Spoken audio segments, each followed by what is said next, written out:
Diba, mga kababayan? Malamang yun ang intensyon. So, tama itong mga pananaw, mga analysis ng mga netizens and vloggers, mga kababayan. At sa totoo lang, in panic talaga po sila. Panic mode. Survival mode sila. Kaya kailangang mag-announce na ni Sara Duterte na tatakbo siya. In-announce na nga po, mga kababayan, kanina. So itong pag-announce niya, predictable na po ito. Kasi matagal na niyang sinasabi. At matagal na siyang nagdanasa. Gusto ngang talsikin na yung ating Pangulo para umupo na siya. Di ba po? Pero yung timing, medyo hindi po. Kung yung kanyang pag-announce, predictable po, yung timing hindi. Kasi po sa politika, ang timing po is a strategy. At itong kanyang galaw, mga kababayan, reads less like a vision launch.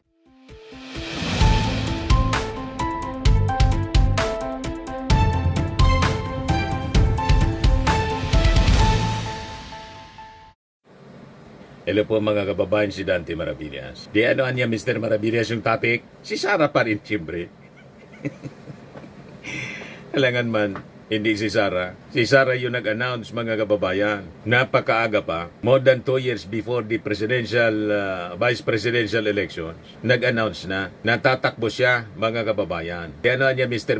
Maravillas ang reading mo? In panic mode kasi po si Sara. Yan ang reading natin. Kasi malapit na pong sabay-sabay na bitawan yung Sword of Damocles, yung impeachment, yung plunder case sa ombudsman, at saka yung malamang ipalabas ng ICC na siya kasama sa mga co-perpetrators sa crimes against humanity. So yun yung ating reading. Kaya iba-iba yung mga reactions. Sabi sa post ni Live Awake Tiyatan, isang Marcos supporter, akala ko ba si Martin Romualdez ang may planong tumakbo sa 2028? It turns out, ang ambisyosang Sara pala ang atat sa pwesto.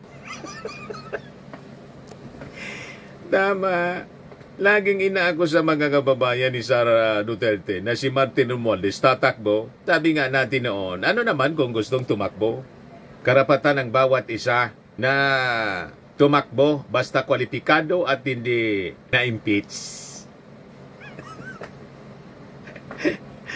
At wala, mga kababayan, na kasong plunder at malamang madawit sa crimes against humanity. Di ba? Ngayon, sabi ni Attorney Jesus Falsis, isang vlogger at political analyst, Sara Duterte did not announce that she's running for president in 2028. What she announced is her playing the victim card when her impeachment starts in the House soon. In that, if you vote against her, she will have her revenge in 2028. Yok! Tama, mga kababayan. At gusto niya sigurong i-intimidate yung Congress. Hoping na pag nag-announce siya, mga kababayan, this early, yung mga naniniwala sa kanya na mananalo siya. Kasi di ba mataas yung ratings kahit walang ginagawa. Magtulong-tulong na, mga kababayan, para ikampanya sa at siyempre dumaloy na yung pondo galing sa saan na niya nga galing, Mr. Maravillas? Kung hi wachay.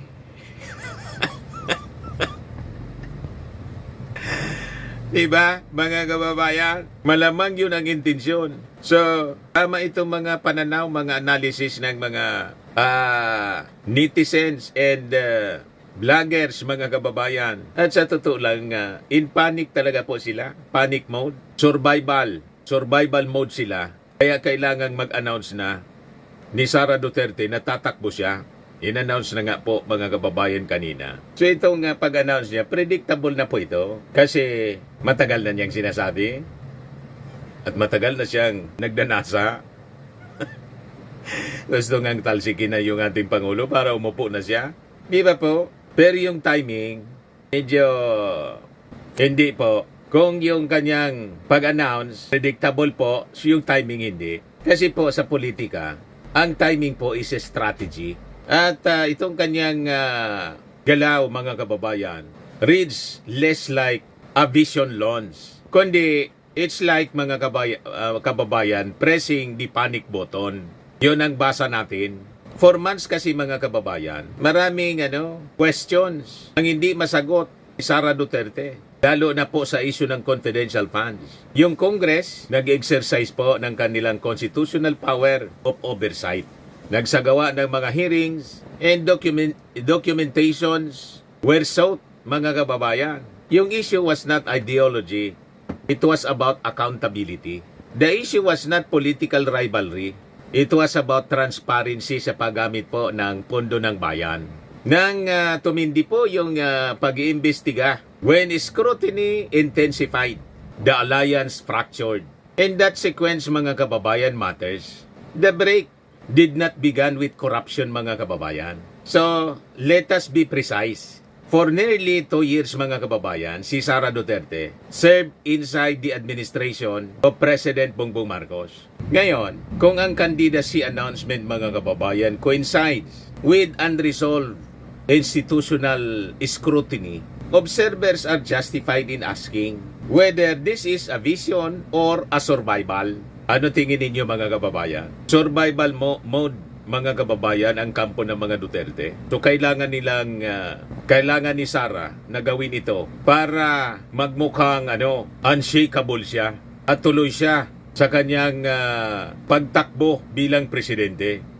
Di ba, mga kababayan? Best cover sa kanyang totoong sitwasyon na in panic mode ang kampo ng mga Duterte. Sabay-sabay po na nalalagay sa panganib pati yung kanyang mga kaalyado sa Senado kasi nasangkot sa flood control scandal. At yung dalawang kaalyado niyang Duterte Senator, si Bato at si Bongo, malapit nang ma-deliver pa The Hague. Nag-gets ninyo, mga kababayan? Ngayon, bigyan ko kayo ng update tungkol sa impeachment ni Sara Duterte.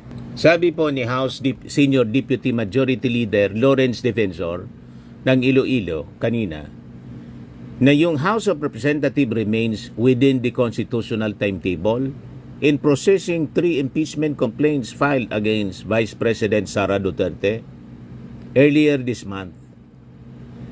Defensor's statement came amid questions on why the complaints, 2 filed on February 2 and the 3rd on February 9, remain with the Office of the Speaker and have not yet been referred to the Committee on Justice. Paliwanag, mga kababayan, ni Defensor that under House procedure referral can only take place after the complaints are formally included in the order of business. Ayun, mga kababayan, para maging malinaw po tungkol sa status ng impeachment complaint na final kay Sara. Sabi po niya, wala mo ng referral at maisama ito sa order of business. The Commission on Rules has to wait for it to be included in the order of business before we can refer it to the Committee on Justice. Paliwanag po ni Defensor. Sa ngayon, hanggang doon na lang muna kami. And we have to wait for the action of the Speaker's Office. Under Article 11 Section 3 of the Constitution, impeachment complaint must be included in the order of business within the 10 session days from the filing and referred to the appropriate committee within 3 session days thereafter. Sabi ni Defensor, the reckoning is based on session days, not calendar days, anya. So yan po ang paglilinaw ni Defensor. As long as we follow the decision of the Supreme Court that the counting of the days would be session days in terms of being a calendar day, pasok naman lahat.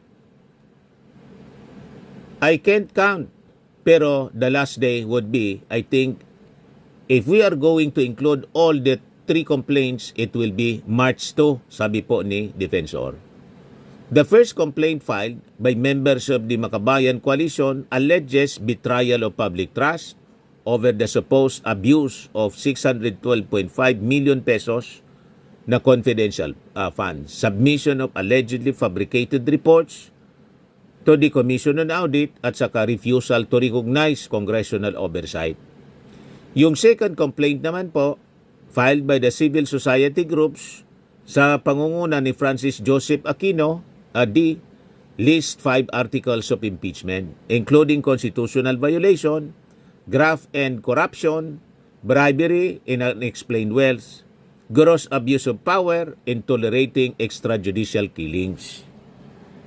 Yung third complaint naman po, mga kababayan, yung final ng mga pari, madre at mga abogado, inaakusa si Duterte of misusing about 612 million, parehas yung sa pangalawa, in confidential funds and corrupting DepEd officials. It also revives allegations that she threatened President Ferdinand Marcos Jr., si Lisa Marcos, dangan si Speaker Martin. Defensor said the Committee on Rules will act once the complaints are included in the order of business.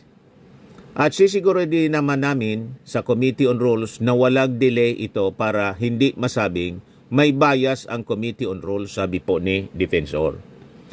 Defensor continued na as you have seen, Anya, with the previous impeachments, we have been fair and we have been very objective about it. And will continue to do so the same when it comes to the Vice President's impeachment complaints. Kaya in panic na po si Sara. Kailangan niyang gawing mag-announce para ma-divert yung attention ng mga tao, hindi na doon sa impeachment complaint laban sa kanya at yung plunder na final sa ombudsman, hindi sa kanyang kandidatura. Siyempre, mga kababayan, yung media, kinover siya at ito yung mga headlines ngayon, pero ngayon man lang yan. After that, balik tayo sa impeachment.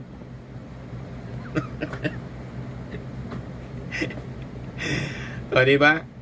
Kasi hanggang ngayon, hindi man niya po sinasagot nasaan na, ano nangyari doon sa confidential funds. O ngayon, may breaking news. May fourth impeachment complaint na final laban kay Sara.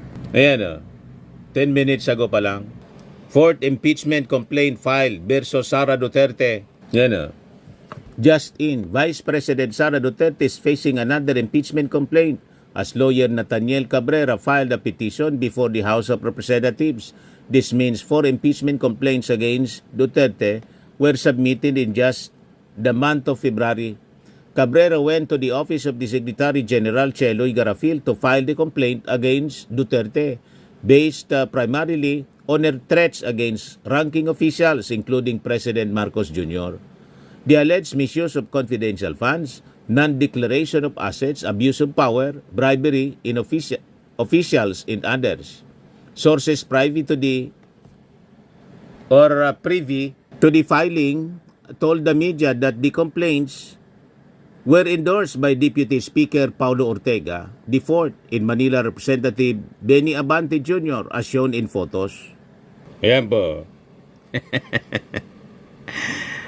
Yan mga kababayan, ang final na fourth impeachment complaint na nag-endorse si Benny Abante at saka si Congressman La Union Paulo Ortega. Ano? Kaya sabi natin, in panic na po si Sara. Hindi siya tatantanan. Hindi para hindi siya makakandidato, kundi may pananagutan siya. Dahil sa kanyang mga ginawa, hindi man pwede na dahil kakandidato siya sa pagkapangulo, hindi na matuloy ang impeachment. At pwede na nating paniwalaan na ang mga reklamo laban sa kanya ay politika. Hindi pwedeng ganun. Hindi ko mandidato ka kung gusto mo, pero ipaliwanag mo kung saan napunta yung milyon-milyong confidential funds at saka kailangan mong panagutan itong pagbabanta mo laban sa ating Pangulo kay Martin at saka kay First Lady Lisa Marcos. Hindi pwedeng kalimutan na lang. Di ba? Humingi ka ng tawad sa pag-support mo na manalo si President Bongbong Marcos, pero hindi ka humingi ng tawad sa pagbabanta mo at paglustay sa kabanang bayan. Yan ang problema eh. Yung totoo mong kasalanan, iniiwasan mong sagutin at hindi ka humingi ng tawad. Pero yung pagkapanalo ng ating Pangulo, ay hindi pa kayo sumuporta, mananalo yung ating Pangulo. Kayo man lang yung nagsasabi ng ganyan. Assuming kayo. Di ba po? So yun ang kaabang-abang mga kababayan. Yung impeachment trial, hindi yung pagkandidato ni Sara kasi matagal pa yun.